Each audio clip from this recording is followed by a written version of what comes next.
My name is Hiroki Matsuuchi, and you are listening to Tsunami, a weekly showcase of a single content creator in Japan and their content.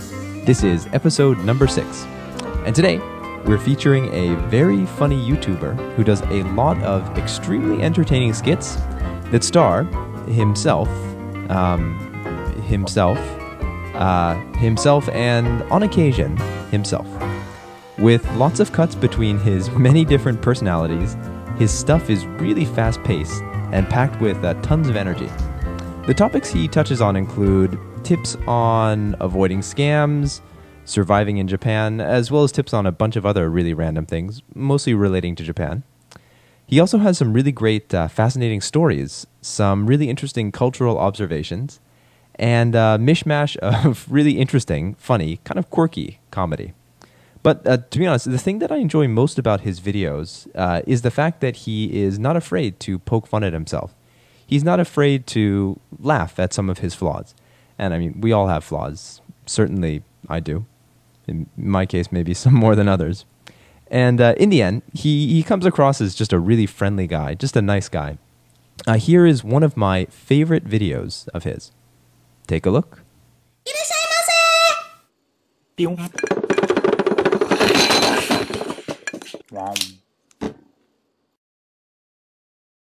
Yokoso peeps, it's Oz. So as January progresses, everybody makes and sometimes breaks their resolutions. I started thinking about my resolutions and change. Now it's obvious everybody has something about them that they don't like. For example, for me, I don't like that you're short, like a junior high school girl in Japan. Well, yeah, but I was gonna say I don't like that you resemble a camel. Okay, well I know I'm not the best looking guy in the world, but what I meant was, you're fat? That's mean. Come on, I'm not fat. I'm just a little pudgy. What I meant to say was, you're starting to bald? Do we have to go there? I was referring to my voice. Right. That's your biggest flaw. So, voice in Japanese is koe. Boku no koe wa sugoku takai. Okay, well I'm very subconscious about my voice. I really think it's a lot higher than it should be. Growing up, there's a lot of things that happened to me that made me feel even more subconscious about my voice. So here are the top 3 reasons why I really don't like my voice. 3! Number 3 happened to me while I was at university. I really wanted to be part of the radio station at my university. This is what happened in the interview for that. Well, thank you for coming in today. I'm sure you'll make a wonderful DJ. So let's practice. This is what I want you to say, okay? You're listening to WACK Toronto. We'll be right back with your top 10. Easy, right? Why don't you try? Okay. You're listening to WACK Radio Toronto. We'll be right back with your top 10. Well, that was great. Why don't you take the day off today, and we'll give you a call tomorrow and talk about your schedule. The second thing is definitely me on the phone. For some reason, people seem to think I'm a woman when they're talking to me on the phone. Hello, my name is Sam. The reason for my call is that our company is doing a survey about fast food restaurants in your area. If you participate in this 10-minute survey and qualify, we would be able to bring you in to do some food taste testing and even give you $100. How does that sound? Oh wow, that sounds great. Okay, so let me ask you some questions. You do qualify. Now, let me just ask you some personal questions, and then I'll be able to give you an address where you can come in. Oh, wow, that's awesome. What's your last name? Ali. Your marital status? I'm single. Alright, so single. So, Miss Ali, can I please get your first name? See, this is where my dilemma started. Now, if I told a person that I'm a male, I might not qualify and I wouldn't be able to go, and also it would be awkward. But if I played along and I pretend I'm a woman, I still technically wouldn't be able to go, but at least there wouldn't be that awkward silence. What do you think I did? Yeah, Sarah. Hey, Sarah Lee. Isn't that like the cake company? That's funny. Oh, yeah, it does, doesn't it? Alright, well let me just put you on hold, I'll input some information, and I'll come right back, okay? Okay, that's fine. What? And the number one reason why I don't like my voice is I could never get a date. You're looking fun. Do you want to come over to my place?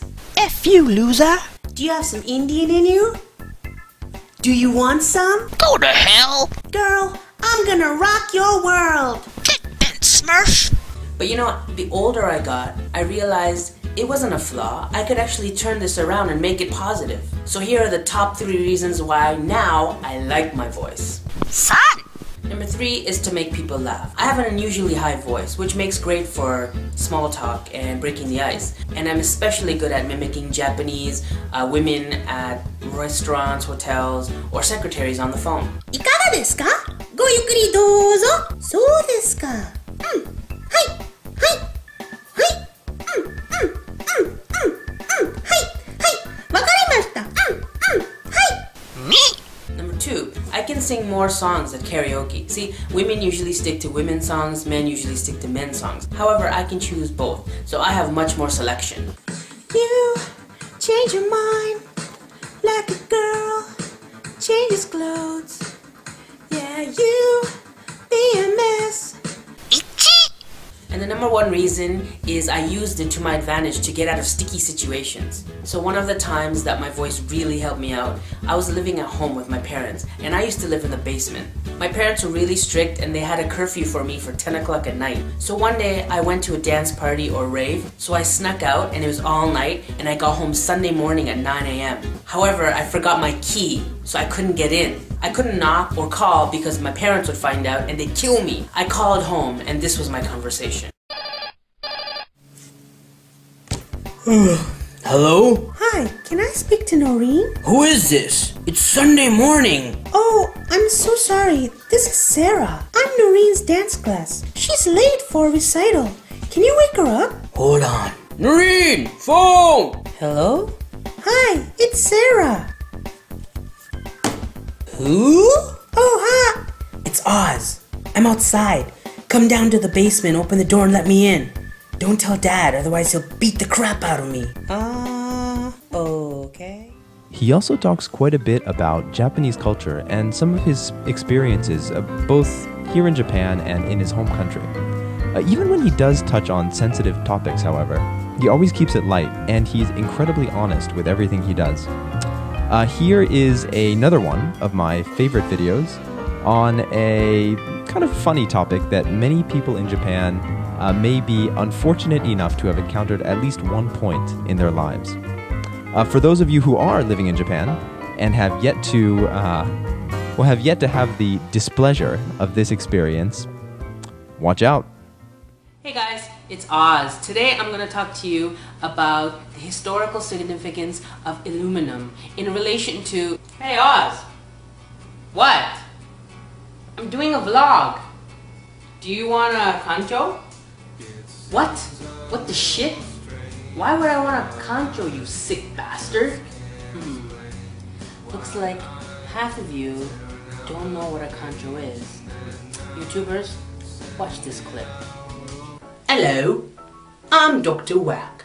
I'm here to teach you the proper way of giving a concho. Step 1. Attain a target. The bigger the bum, the less aim you will need. A good target would be Queen Latifah. Experts may want to deal with smaller, more difficult targets such as Taylor Swift. Step 2 is to locate yourself in the target's blind spot. But make sure you're far enough away not to cause alarm. The third step is the most important step, and one that usually makes or breaks your concho. Put your 2 index fingers tip to tip and make a firm foundation to support you. This will help avoid injury to your fingers. Finally, in a quick and upward thrust, deep as possible into the person's rectum. Remember to use strength, as undergarments will be protecting the prize. Good luck, and stick it to them! Hey Oz, let me give you a concho. No way!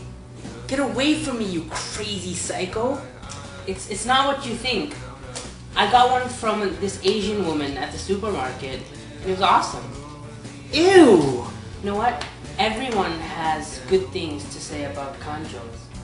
We love getting conchos. Conchos, they fucking rock.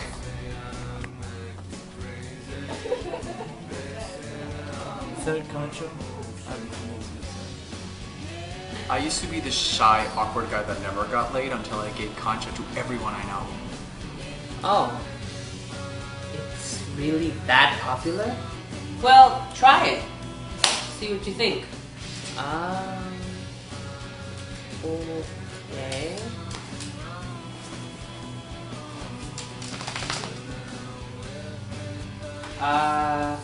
What are you doing? What?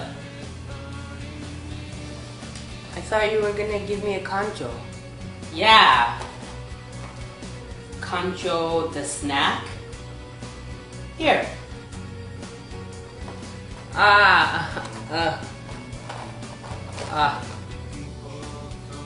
Concho. Awkward. Probably my favorite video on his channel and one of his more recent ones. This next video is a response to another video done by a fellow YouTuber about a particular type of con, a particular type of scam done in Japan. Besides the great story he tells and the really engaging way in which he does it, this next video shows kind of how much Ozzy is involved with the YouTube community. Quite a few of his videos are responses to other vloggers, and he's definitely a very active personality online. Take a look at this next clip and become edified as to how to not get scammed in Japan. Enjoy! Papa! Ore ore da yo! Tasukete! Tasukete!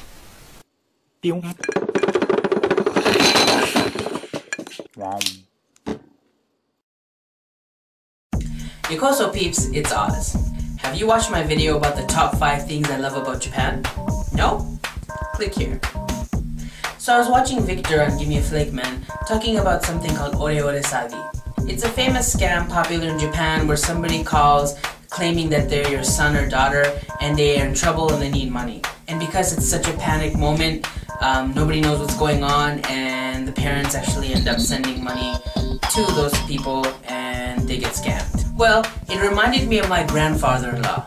This scam actually happened to him. Now before I tell you the details of what happened to him, here's a little history on my Oji-chan. Oji-chan is 93 years old. Oji-chan has his own business. Oji-chan is an acupuncturist. So far so good? Oji-chan has been blind since he was in his teens. Sounds scary, right? Gyakusama, doko desu ka? Actually, it's not that bad. He's really good at his job. It's very popular for blind people to have those kind of jobs. You know what they say, if you lose one sense, you heighten all your other ones. He's been doing it for many years, and he's actually very good. Anyway, a few years ago, he got a call. Here is the English equivalent of what happened. Moshi moshi. Otosan! Otosan! It's me! I need your help! Eh? What's wrong? I accidentally injured a student of mine! The parents are so angry! They want to sue me! I'm gonna lose my teaching license! If I can give them cash, they won't take me to court. Please help me! Can you go to the bank and send me $2,000? Oh my god. Okay, calm down, calm down. Come home and we can go together. No! The bank's closed in an hour! It's Friday! You have to go now! Sure. Why don't you and the parents come to my place, pick me up, and we'll go to the bank together? There's no time! Oto-san, please help me! But honey, you know I'm blind. I need you to guide me.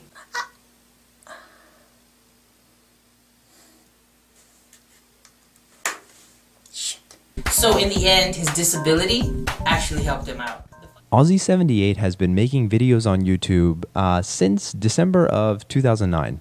He's been doing it for just a little over a year right now, but it's really easy to see how much his videos have improved, how good his stuff has become in such a short period of time.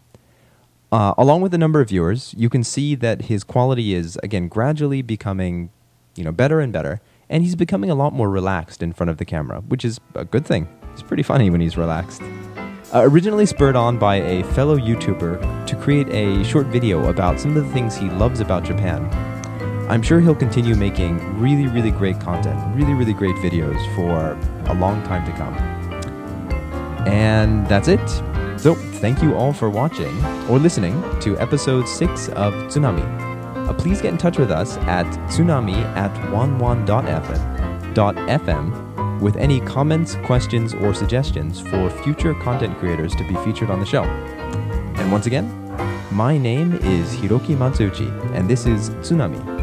Thank you all for watching, and for now, I will leave you with a little bit of Ozzy's evil doppelganger. See you all next week.